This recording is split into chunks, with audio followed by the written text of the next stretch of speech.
नमस्कार दोस्तों, राष्ट्रीय ब्लाइंड यूट्यूब चैनल में आप सभी का स्वागत है। मैं लेके आ गया हूँ क्या नहीं कर सकते दिव्यांग का पार्ट 3।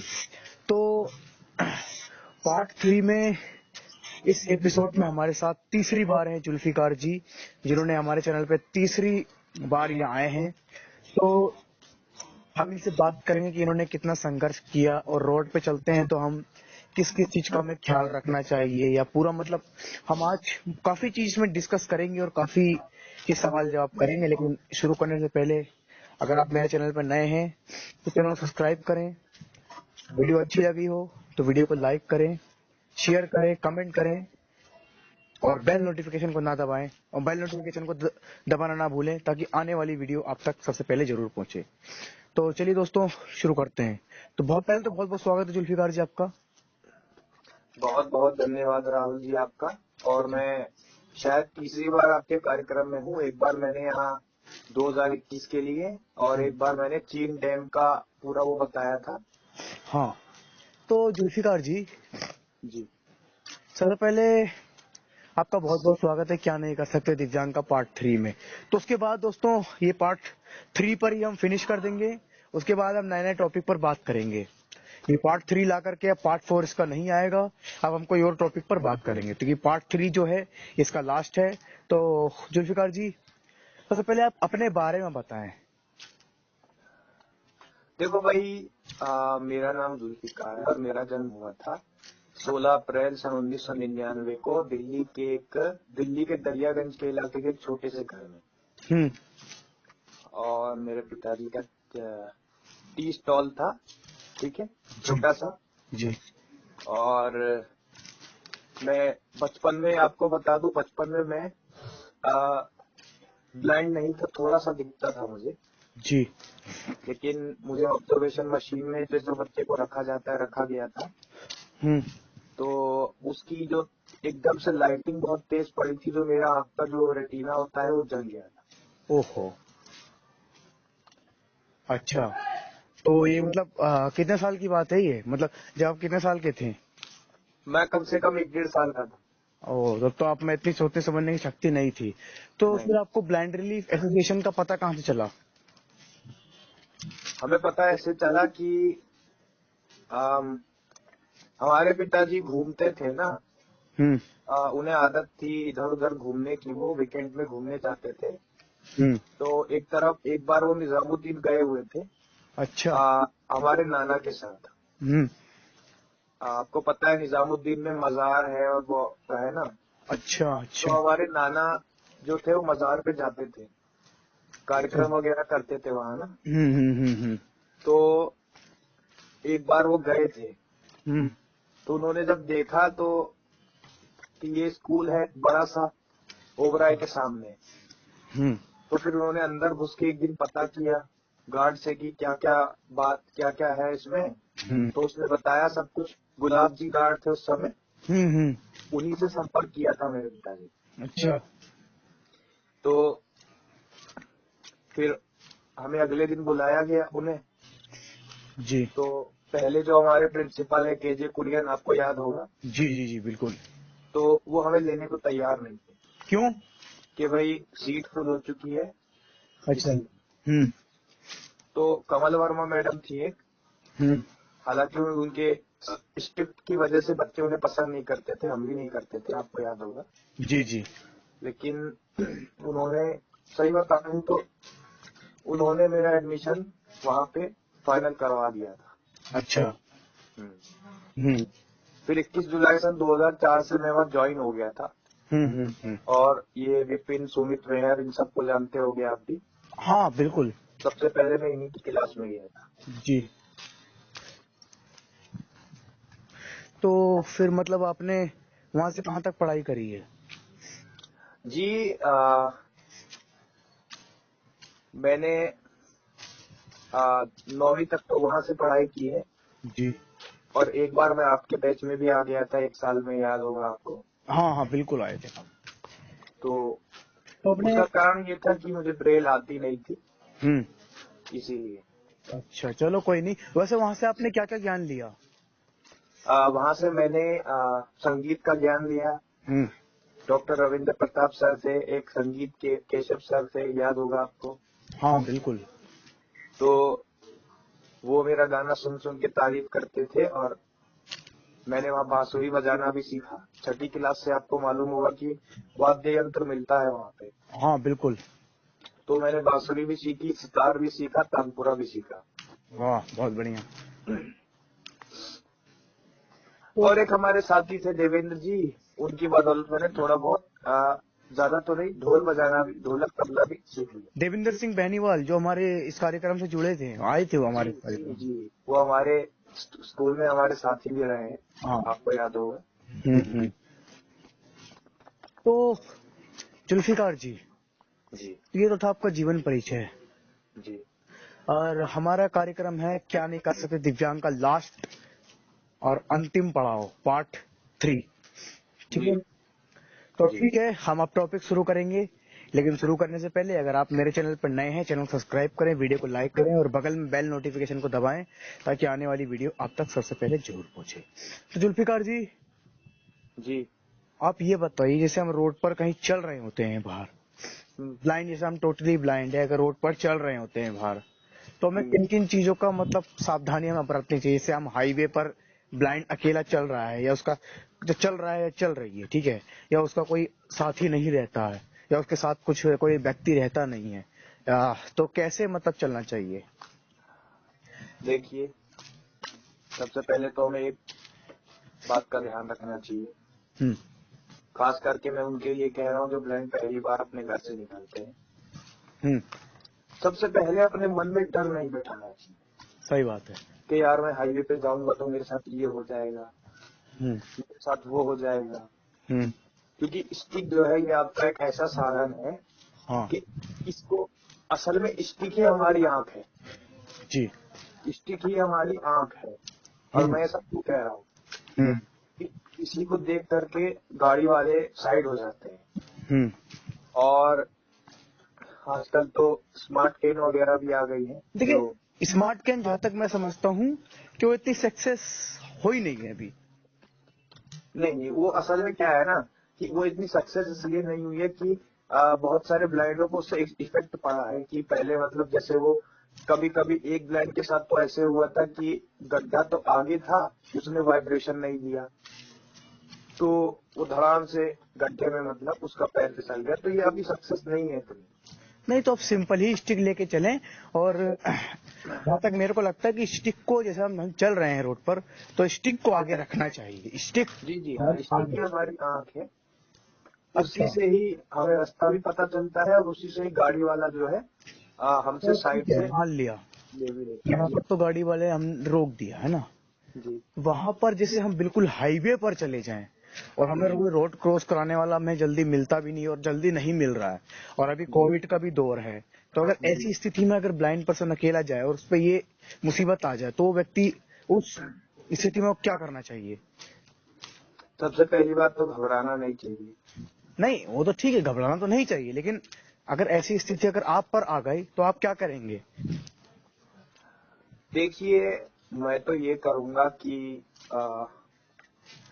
हाईवे भी है तो भी मतलब देखिए राहुल, ऐसा होता है हाईवे हो चाहे कोई भी हो, स्टिक देख करके अगर गाड़ी स्पीड में भी चलती है ना, तो स्टिक देख करके जैसे हम ऐसे फैला कर चलाते हैं स्टिक को दाएं बाएं, तो उसे देख करके समझ जाता है कि वो ऐसा होता है कि जब हम हाईवे रोड पे निकलते हैं, ठीक है, आप गली उधर से गुजर रहे हो तो ऐसे गाड़ी वाला रोक लेगा, लेकिन जो बिल्कुल हाईवे है, जैसे ओबरा होटल का रोड है या फरीदाबाद का रोड है, या ऐसे ऐसे बिल्कुल हाईवे पर हम निकल जाएं जैसे बहुत सारी गाड़ी ही गाड़ी गुजर रही है और आपको रोड क्रॉस करवाना हो, और अभी कोविड का दौर है, आप निकल गए और अगर रोड क्रॉस करने के लिए आपको कोई व्यक्ति मिला नहीं, तब आप क्या करोगे।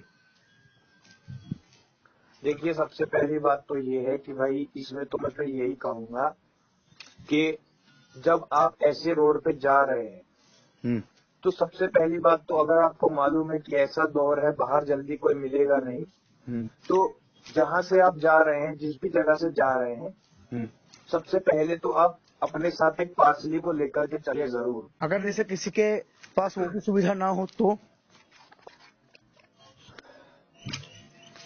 अगर किसी के पास वो भी सुविधा ना हो तो देखिए फिर मैं आपको यही राय दूंगा कि आप जो है या तो हाईवे पे बहुत सारे ट्रैफिक कांस्टेबल्स वगैरह होते हैं, उनकी भी आप कहीं मदद कहीं ले सकते हैं। वो तो ठीक है, लेकिन कहीं कहीं मिलता भी नहीं है, तो ऐसे दौर में क्या करें फिर?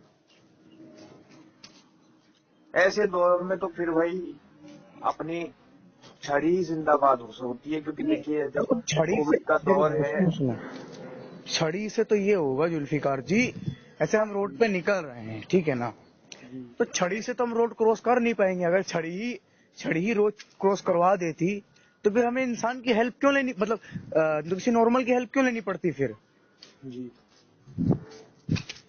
तो ऐसे दौर में या तो जुल्फिकार जी देखो, या तो ये हो सकता है कि हमें इधर से रोड शुरू होता है वहां पर एक साइड खड़े रहना पड़ेगा।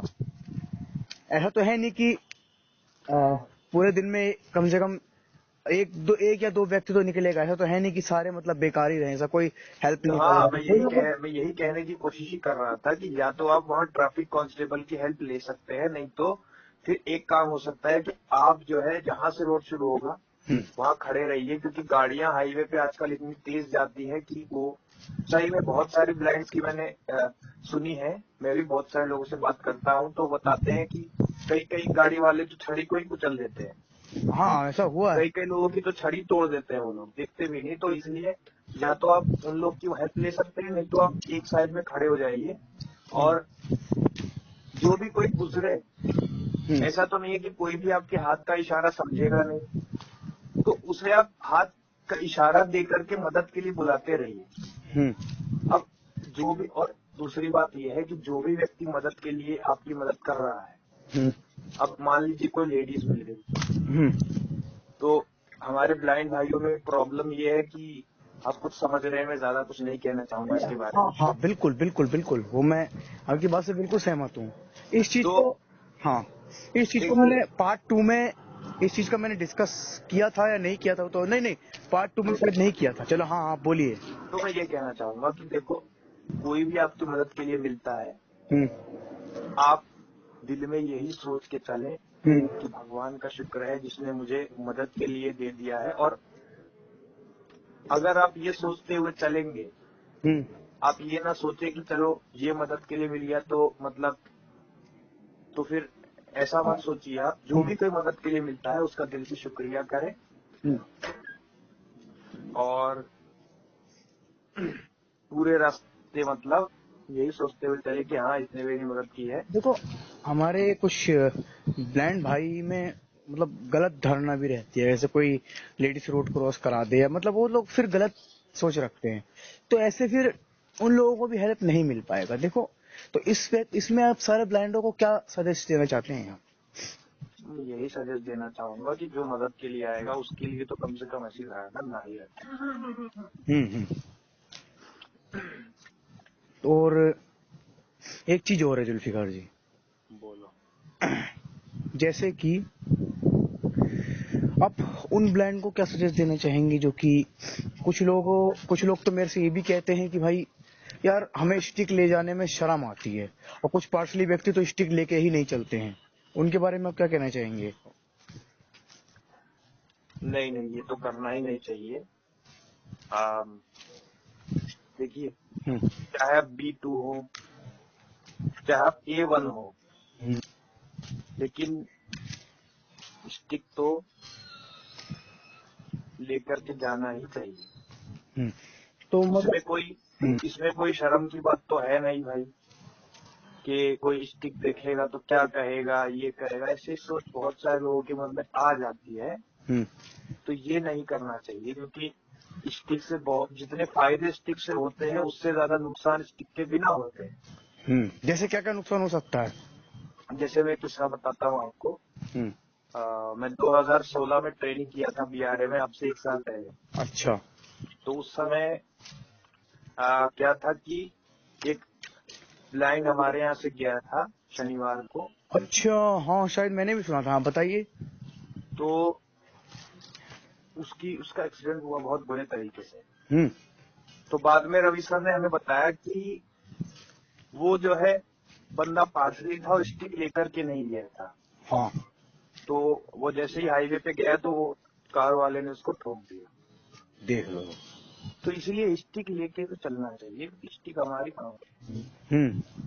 इसमें कोई शर्म की बात नहीं है, ये स्टिक है, ये साधन है हमारा, जैसे साइटेड के लिए साधन है वैसे ही हमारे लिए साधन हमारा स्टिक है। अब देखो, हमारे को भगवान ने आंख तो दी नहीं, लेकिन भगवान ने हमको दिमाग दिया है। जी। हम आंख से ब्लाइंड है, दिमाग से तो नहीं है ना, है ना? तो जुल्फिकार जी, और क्या आप समझाना चाहेंगे?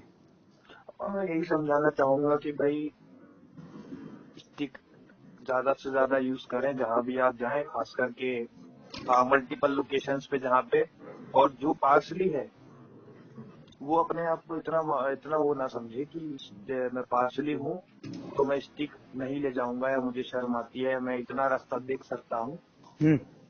मैंने फिर वही दोहराना चाहता हूँ कि जितने फायदे आपके स्टिक से हैं उससे ज्यादा नुकसान आपके स्टिक के बिना हो सकते हैं। और दूसरी बात ये है कि आप किसी भी संघर्ष को करें तो उसके पहले हार ना माने। अगर आप हार मान के बैठ जाएंगे तो वो उपलब्धि आपको कभी नहीं मिल सकती। और अगर आप ये सोचेंगे कि हाँ मुझे ये इसको पार करना है, फिर वो उपलब्धि मिलने से आपको कोई नहीं रोक सकता। जी। जुल्फिकार जी, कुछ लोग कहते हैं कि हमको दिल्ली एनसीआर में हेल्प मिलती है और गांव देहात में मिलती नहीं है, इसका रीजन क्या है? देखिए, मैं आपको एक चीज बताता हूँ। आपने शायद पहले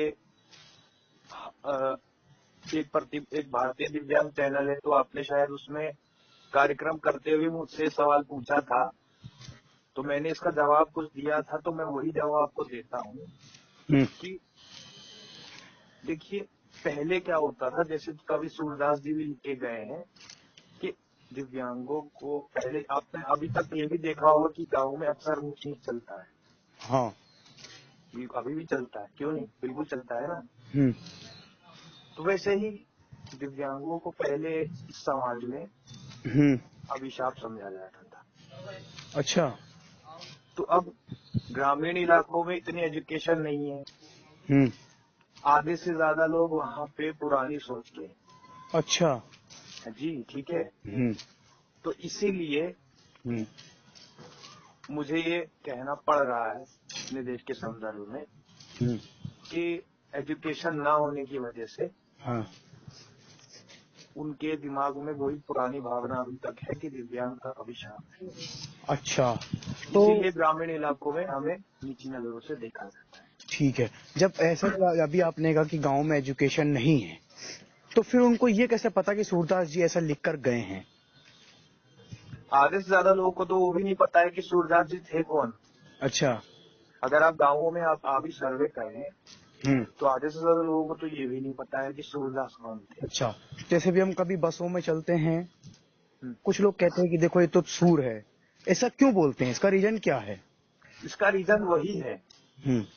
और इसके लिए मैं अपने संगठनों से खास करके रिक्वेस्ट करना चाहूंगा कि सबसे पहली बात तो ये है कि गाँवों में एजुकेशन को ज्यादा बढ़ाएं। आप इतना कर सकते हैं कि आप सरकार से मांग रख सकते हैं, गाँवों में जितनी जल्दी एजुकेशन पहुंचेगी उतनी जल्दी वो लोग आज के समाज से जुड़ेंगे और उतनी ही जल्दी ये सोच उनके मन से जाएगी। देखो, रेलवे के लिए, हर चीज के लिए हमारा संगठन रैली करता है, इस चीज के लिए क्यों नहीं करता है? यही तो प्रॉब्लम है हमारे संगठन में, कुछ खामियां हैं हमारे संगठनों में। देखिए, कुछ खामियां जुल्फिकार और जैसे ब्लाइंडों में भी है, गलत सोच के कारण। एक तो कुछ रीजन में गलत सोच के भी कारण करके ब्लाइंडों को हेल्प नहीं भी मिलती। कहते हैं ना, एक मछली पूरे तालाब को गंदा करती है। पहले तो हमारे समाज को सुधारना होगा कुछ लोग। हमारे समाज को भी सुधारने की जरूरत है और हमारे संगठनों को भी प्रयास करने की जरूरत है और हमारे ग्रामीण लोगों को भी जितने उनके यहाँ दिव्यांग हैं उन्हें भी अपने दिलों से सोच निकालने की जरूरत है। तो आज अगर ये सोच नहीं निकली तो आने वाली पीढ़ियों को इससे भी बुरे परिणाम भुगतने पड़ सकते हैं। अच्छा, जैसे कि लोग कहते हैं कि भाई सूरदास जी हैं, मतलब ये व्यक्ति सूर है, तो लुई ब्रेल ने भी तो इतना कर किया था, तो लुई ब्रेल के बारे में लोग क्यों नहीं जानते हैं? फिर सूरदास और लुई ब्रेल जी में क्या अंतर था कि लुई ब्रेल को लोग नहीं जानते हैं इतना और सूरदास को इतना लोग जानते हैं? पहली बात तो ये है, लुई ब्रेल का जन्म हमारे देश में हुआ नहीं था। ये भी सही बात है। लुई ब्रेल का जन्म हुआ था फ्रांस में।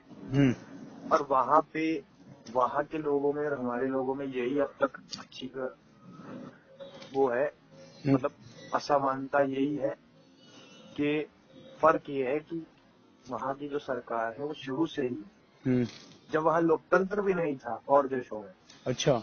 तो शुरू से ही वहां की सरकार अपने साथ अपने नागरिकों की हित में सोचती।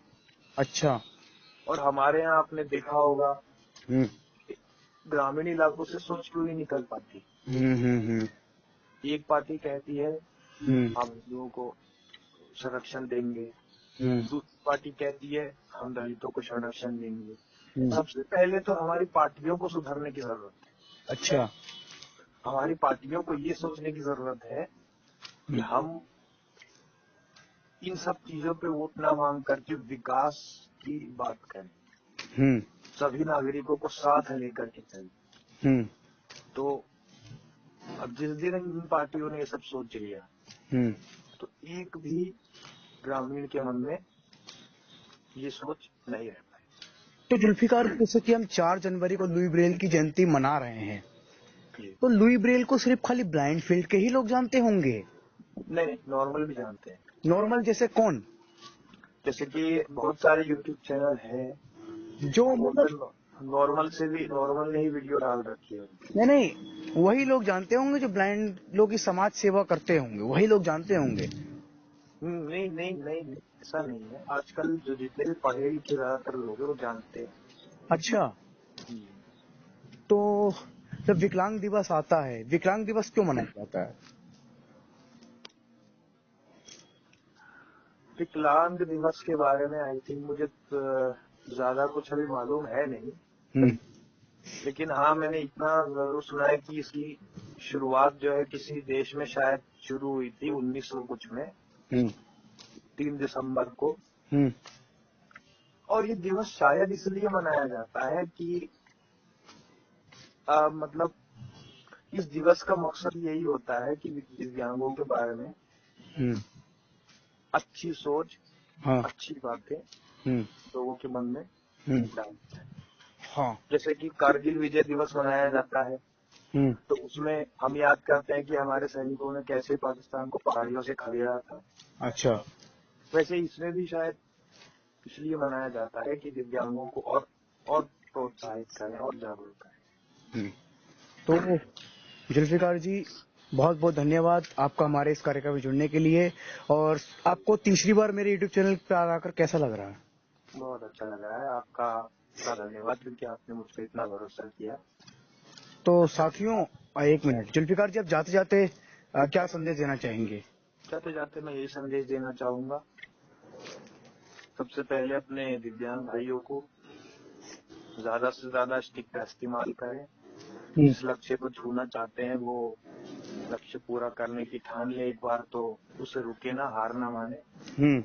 और अपने ग्रामीण भाइयों को भी, आप लोग के घर में अगर ब्लाइंड है तो उनको समाज के लिए अभिशाप ना माने। हम 21वीं सदी के 2021 में एंटर हो चुके हैं। टेक्नोलॉजी दुनिया में बहुत है। अब टेक्नोलॉजी ये है कि हम जो है, आज टेक्नोलॉजी ये है कि हम घर दूर बैठे लोगों से बात कर सकते हैं और